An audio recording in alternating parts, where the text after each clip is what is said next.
জি ভাই, ভারতীয় টিম খেলবে সাউথ আফ্রিকার সঙ্গে ওয়ানডে ম্যাচ 30 নভেম্বর 2025। পারবে কি ভারত টিম সাউথ আফ্রিকার কাছ থেকে ওয়ানডে সিরিজ জিততে? কেননা সাউথ আফ্রিকার বাবুমা ভাই ভারতকে এসে ভারতে হারিয়ে দিল, এটা তো ইতিহাস তৈরি করলো। 15 বছর পরে ভারতকে এসে ভারতের মাটিতে হারালো।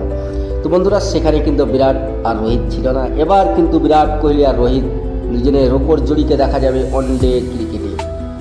তো বন্ধুরা, সর্বপ্রথম কথা বলে নেব হার্দিক পান্ডিয়া এবং সিএসআইআর দুজনেই ওয়ানডে সিরিজের জন্য রুলড আউট হয়ে গেছে। তাদেরকে সাউথ আফ্রিকার সঙ্গে ভারতের যেটা সিরিজ আছে ওয়ানডে, তাতে দেখা যাবে না। হার্দিক পান্ডিয়াকে সম্ভবত সাউথ আফ্রিকার সঙ্গে T20তেও দেখা যাবে না।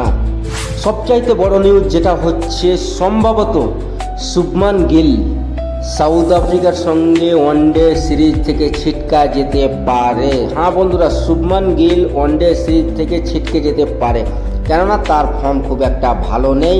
তাকে হয়তো ওয়ানডে সিরিজে বসিয়ে দিতে পারে ভারতীয় কোচ গৌতম গম্ভীর। তো বন্ধুরা, ক্যাপ্টেন কে করবে? ক্যাপ্টেন কিন্তু একটা লাগবেই ভাই ভারতীয় টিমকে, তাহলে তার বিকল্প কি আছে? তো বন্ধুরা, সিএসআইআর যেহেতু চোট, তিনি কিন্তু ওয়ানডে টিমের ভাইস ক্যাপ্টেন ছিল, তিনিও চোট আছে। অস্ট্রেলিয়ার এগেন্স্ট সিরিজ খেলতে গিয়ে সিএসআইআর চোট হয়ে গেছে, তার বিকল্প কি আছে? তো বন্ধুরা, ঋষভ পান্ট করবে ক্যাপ্টেনশিপ। ঋষভ পান্ট সাউথ আফ্রিকার এগেন্স্ট ওয়ানডে সিরিজে ঋষভ পান্ট করবে ক্যাপ্টেনশিপ। রোহিত শর্মাকে আর ক্যাপ্টেনশিপ দিবে না, আর কেএল রাহুল হবে ভাইস ক্যাপ্টেন। তো বন্ধুরা, চলো এবার দেরি না করে চটপট করে দেখে নিই। তো বন্ধুরা, তোমরা যদি ভারতীয় টিমকে ভালোবাসো তাইলে এই চ্যানেলটাকে সাবস্ক্রাইব করে একটা লাইক করো। এই ভিডিওর লাইক টার্গেট মাত্র 200টি। তো বন্ধুরা, ফেসবুক থেকে দেখলে ফলো, কমেন্ট, শেয়ার এবং লাইক করো। তো চলো বন্ধুরা, আর দেরি করবো না, চটপট করে শুনে দিই। তো প্লেইং 11টা কী আছে, ভারতের যে প্লেইং 11টা আছে, তো ওইটা আমরা দেখে নেব। তো সর্বপ্রথম আমার সাথে বন্ধুরা এসএসবি জয়সওয়ালকে কিন্তু ওয়ানডে অস্ট্রেলিয়ার সঙ্গে যেটা ওয়ানডে খেলা হয়েছিল অস্ট্রেলিয়াতে, ওই খেলাতে 3টে ম্যাচে তাকে কিন্তু চ্যালেঞ্জ দেয়নি।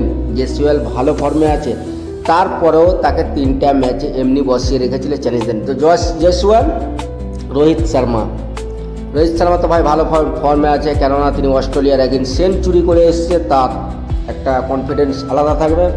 3 নম্বরে দেখা যাবে বন্ধুরা বিরাট কোহলি। ভারতের মাটিতে বিরাট কোহলি ভাই, তাকে তো এমনিতেই কিং বলে। বিদেশে গিয়ে যদি এত রান বানায়, লাস্ট ম্যাচে কী করলো ভাই, 80+ রান করলো। তো বন্ধুরা, ভারতের মাটিতে যদি খেলা হয়, তিনি তো আরও বিধ্বংসী ব্যাটিং হয়ে যায়। 4 নম্বরে দেখা যাবে কেএল রাহুল, তিনি ভারতের ভাইস ক্যাপ্টেন থাকবে, উইকেট কিপার ব্যাটসম্যান। কেএল রাহুলকে 4 নম্বরে দেখা যাবে।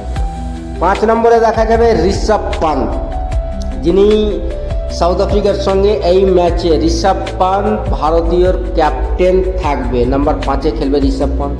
6 নম্বরে দেখা যাবে আকসার প্যাটেল। হ্যাঁ বন্ধুরা, 6 নম্বরে দেখা যাবে আকসার প্যাটেল।